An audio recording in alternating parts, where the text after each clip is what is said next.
A nationwide polls reveal that 89% of 16 to 29-year-olds believe that their lives have no meaning or purpose. The poll conducted by a Japanese company, The Sun, also found that 30% of young people believe they are stuck in a rut, with 84% saying they believe they are failing to live their best life. These are British teenagers we're talking about, and young people, and it is pitiful and sad indeed to see the fruits of Darwinism. Charles Darwin said this: "The mystery of the beginning of all things is insoluble by us." In plain words, it cannot be broken down, it cannot be separated, it cannot be analyzed. And I, for one, must be content to remain an agnostic. Charles Darwin, an English naturalist. Darwin, on his deathbed, quote, "I regret that I suggested such a theory, and that gullible men gobbled it up."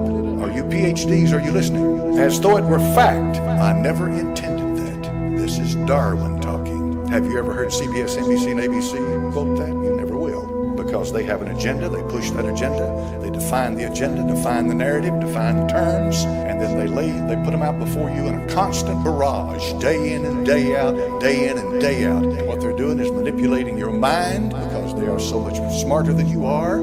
They think they're the elite that we were talking about, and so therefore they are controlling your thinking. They are they're forming your mind. And they have of course, the reason for that is because they have an agenda. By the year 2000, we will, I hope, raise our children to believe in human potential, not God. You know who said that?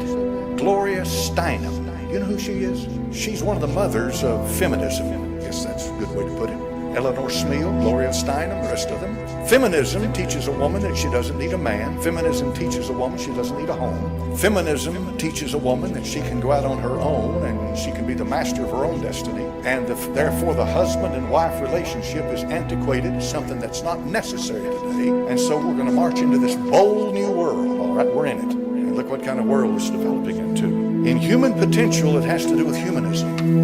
Humanism is a religion. It's a religion to the bone. Make no mistake about that. Humanism, people become their own saviors. So teaching about sin, repentance, and judgment is out of date. The world has grown beyond that kind of religion. No church is relevant if it keeps harping on about personal salvation. So most of the churches today have listened to that, learned their lesson, and they don't preach salvation anymore. And you never hear anything about the new birth. The reason the pastor doesn't preach on the new birth is because he's never been born again. He doesn't know what it is to have a relationship with the Lord. So how can he tell you about something that he's totally ignorant of? Humankind needs to save the human family by getting involved with a total commitment to massive humanitarian projects. This is humanism. Humanists have so asserted their voices that previously held Christian standards in marriage, Christian teachings about divorce, abortion, euthanasia are now being constantly attacked and laws changed in favor of humanist ideas. And you're watching it. You're witnessing it right now. You're witnessing it.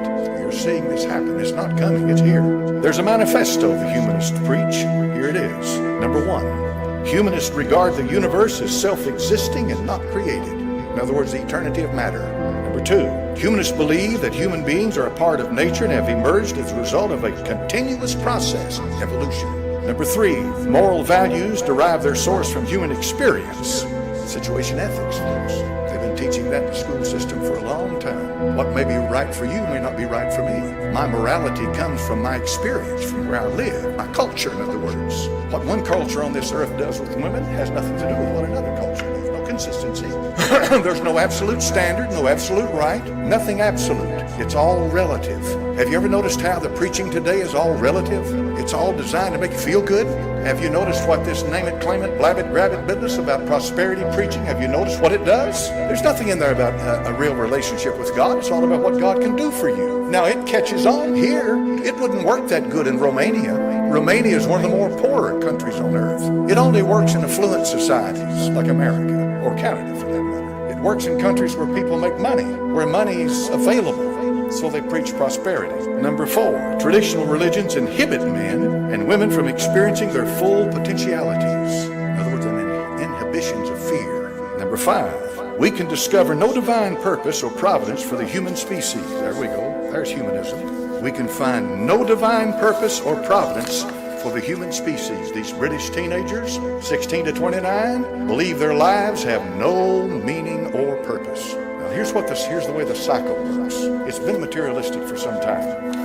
America is definitely a rich country, no question about that. We're $22 trillion in debt right now. That's a pile of money. But when you think about what's going on here, people by nature, there is a spiritual component to you. If you're unsaved, you'll seek out some kind of a spirituality in your life from the wrong source. Whether it's Buddha, whether it's Satanism, whether it's witchcraft or Hinduism, whatever it is. So you can get ready for this. They have tasted materialism, and a lot of people are sold on it. They're dedicated to materialism. But there's an awful lot of people out there right now that are totally unfulfilled, like these British, like these young people. And believe me, they are ready for a spirit to step in and take charge. And you know what that spirit is? It's the Antichrist. 2 Thessalonians chapter 2. God will give this world a strong delusion so that they might believe a lie and be damned. How many's ever heard of Clarence Darrow? Scopes monkey trial. It was against the law in the state of Tennessee to teach evolution up until 1925. It was against the law. You remember when they came in down there, the ACLU made this a test case. Here was their argument. The ACLU. It's not right to teach one side of beginnings. You need to present two of them. So in other words, you teach creationism here in Tennessee. It's only right that the kids are exposed to evolution. ACLU's changed their tune. Once these lying liberals get what they want, folks, then they run things just like a communist does. They'll herd you like cattle. You think now the kids get two views in the school system about the origins? Of course you don't. But Darrow was the lawyer for the ACLU. And here's a couple of things that he said. This is important. He said, I do not consider it an insult, but rather a compliment to be called an agnostic. I do not pretend to know where many ignorant men are sure. I believe a religion is the belief in future life and in God. I don't believe in either. I don't believe in God as I don't believe in Mother Goose. Remember, we all come to a point where you really have to look at who you are and what you believe. And he came to that point, and here's what happened. Clarence Darrow, the Scopes trial lawyer, the famous 1925 debate, while on his deathbed, asked several clergymen, quote, please intercede with me to the Almighty. During my life, I have spoken many times against Christians, and now I realize I may have been wrong. That's Darrow. And that's sad. I mean, it's sad to come down to die and you have no hope. The Apostle Paul said, the time of my departure is at hand. I fought a good fight, kept the faith, finished my course. Henceforth there's laid up for me a crown of righteousness, which the Lord, the righteous judge, shall give me at that day, not to me only, but unto all them also that love his appearing. Atheism and agnosticism is a comfortable thing to have. Well, you're making plenty of money, you've got plenty of health, you're doing what you want to do, everything's going hunky-dory, but it's not much if you get cancer or lose a loved one. Now here's why they argue that there is no God. They say that all the killing in this world and all the suffering in this world and all the sorrow in this world, if there's a benevolent God, a good God, why in the world does he allow that to happen? Number one, I've observed in my few short years on this earth that most of the stuff you're going to go through, 99% of it, where you're torn down and you're hurt and you lose and you suffer, is at the hands of men, not the natural elements, men. So what's that mean? That means that we live a life on this earth before God. And from the time we draw our first breath until we breathe our last one, he's watching. And I live in the same world you live in. I breathe the same air you breathe. I hurt when you hurt. We all live in this same world.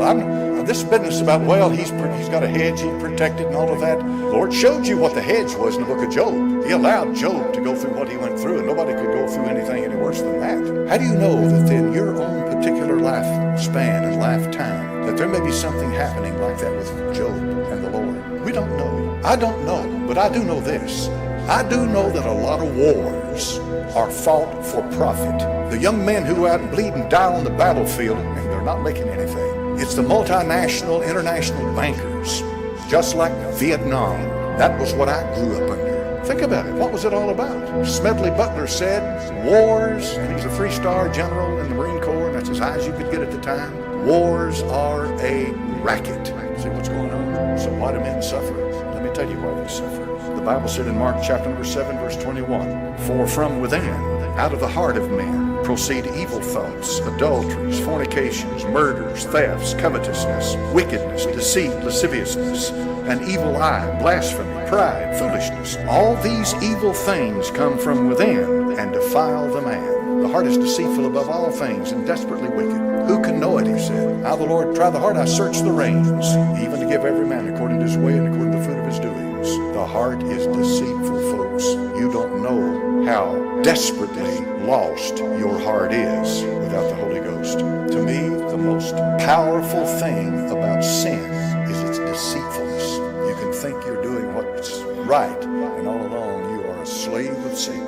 This is what he said. Stalin, who murdered many millions of his countrymen, Joseph Stalin, millions, folks, while on his deathbed, is related by his daughter Svetlana to Malcolm Muggeridge, quote, he suddenly sat up, groaned, shook his fist at the ceiling as if he could see beyond it, then fell back dead. Stalin eventually became the leader of the Communist Party. Let me tell you something, folks. A communist will kill you because the basis of communism is atheism. And atheism means there's no accountability to God. There's no hereafter. There's really no good and no bad. It's all relative. You're accountable to God for the truth you have and the truth you reject. And they've rejected it. You have a life and you only have one. Only what's done for Christ will last, right? What are you going to do with your life? I've watched lives, folks. When you're a pastor, you can't help but observe. I've watched so many people throw their life away, it's not funny. God didn't put you here for that. He put you here to glorify Him. He put you here to fellowship with Him. The Apostle John said in 1 John, truly our fellowship was with the Father and with His Son. The greatest thing that can happen to a human being is to have fellowship with God. There's nothing like it on this earth. It puts joy in your soul. It gives you victory over sin. It builds marriages together again. It's not that blather that comes out of your mouth. It's how you live your life. But Voltaire, French humanist atheist, talked about Christ that cursed the wretch during his lifetime. Got no use for God, got no use for Christ, got no use for the Bible. But then when he got ready to die, Voltaire screamed out, oh Christ, oh Jesus Christ. What does that mean, preacher? It means that he had a battle going on inside his soul for a long time. That's what it means. It doesn't mean that all of a sudden Voltaire came to the reality that he was leaving this world.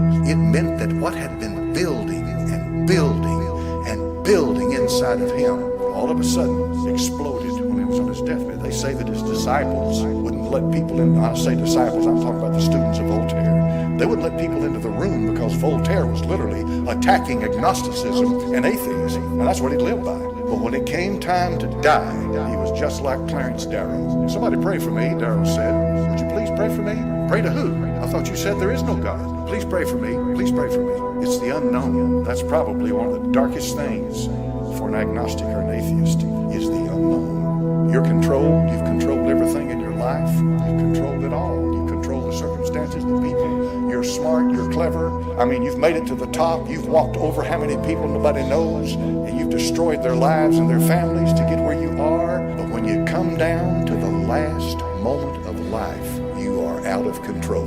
You no longer control. You're facing darkness. You're going to come down to the moment when you pass from this world. Some of you will die a lot sooner than you think will. When that happens, you better be ready. Thomas Paine, one of America's great patriots in his book, The Age of Reason, ridiculed the Christian religion. He slowly lost his friends. He left America and while in England came to a premature death. On his deathbed, he said to a friend, I would give